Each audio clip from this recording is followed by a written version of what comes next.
여러분 안녕하십니까? 이해하기 쉽게 법률 상식을 전해드리는 택수의 투시경 이택수입니다. 오늘은 이웃집 나뭇가지가 담을 넘어왔어요. 제거해도 되나요? 라는 주제로 말씀 올리겠습니다. 단독주택에 사시는 분들의 경우 정원에 수목을 심는 경우가 많습니다. 때로는 유실수를 심을 수도 있지요.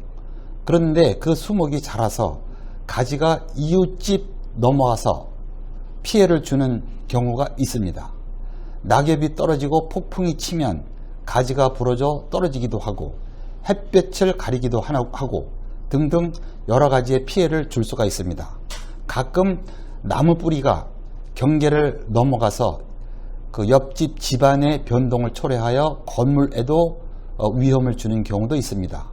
이런 경우 어떻게 해야 할지에 대해서 알아보겠습니다. 이에 대하여 민법이 해결책을 내놓고 있습니다. 많은 분들이 의아해하면서 민법이 이런 것까지 규정하고 있어 합니다. 민법 240조는 이렇게 규정하고 있습니다. 제1항 인접지의 수목가지가 경계를 넘은 때에는 그 소유자에 대하여 가지의 제거를 청구할 수 있다. 제2항 전항의 청구에 응하지 아니한 때에는 청구자가 그 가지를 제거할 수 있다. 3항 인접지의 수목 뿌리가 경계를 넘은 때에는 임의로 제거할 수 있다고 규정하고 있습니다. 법조문대로 해석하자면 가지는 우선 수목 소유자에게 제거를 청구하여 소유자가 불능하면 임의로 제거할 수가 있고, 뿌리는 수목 소유자에게 제거를 청구할 것도 없이 임의로 제거할 수 있다는 것입니다. 이 조문은 1960년 민법 제정 당시의 내용 그대로인데 저는 약간 개정이 필요하다고 봅니다.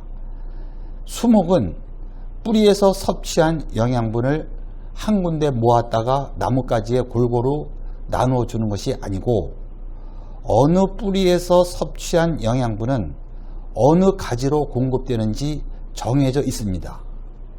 공사를 하다가 나무의 큰 뿌리를 잘라내니까 가지의 일부 특정 부분만 고사하는 것을 제가 직접 목격한 적이 있습니다. 수목 중에는 희귀하고 매우 소중한 나무도 있습니다. 그리고 수목을 가지와 뿌리를 잘랐을 경우 그 존재 가치가 반감되는 경우도 있습니다. 그렇기 때문에 가지이든 뿌리이든 함부로 잘라내지 말고 수목 소유자에게 알려서 그 수목을 통째로 옮겨 심을 것인지 이에 대한 선택권을 준 후에 그래도 불능하면 임의 제거하는 내용으로 개정해야 하리라 봅니다. 가지와 뿌리를 잘라내는데 소요되는 비용은 누가 부담할 것인지에 대하여 보겠습니다. 토지 소유권은 이 지면뿐만 아니라 지상과 지하 모두 경계선을 침범하면 안 되고, 침범하였을 경우에는 침범한 사람이 이를 회복하여야 할 의무가 있기 때문에 당연히 가지와 뿌리를 제거하는 데 소요되는 비용은 침범한 수목 소유자가 부담해야 합니다. 이 대법원 2014년 11월 27일 선고 2014-52612 판결은 이렇게 판결했습니다.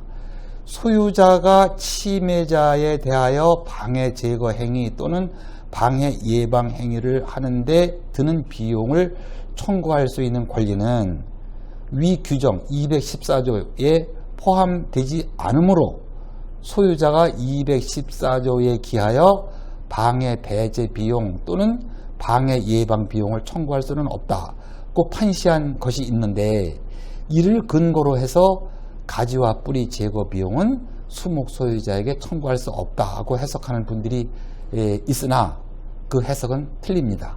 왜냐?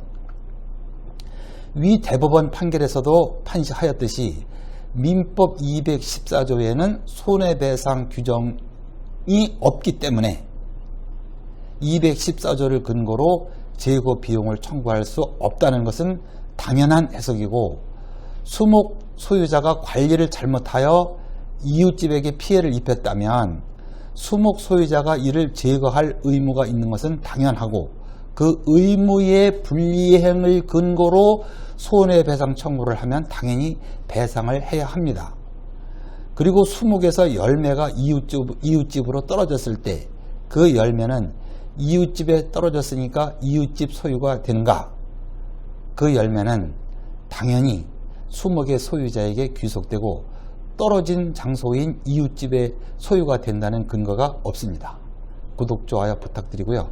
다음도 유익한 주제로 뵙겠습니다. 시청해 주셔서 감사합니다.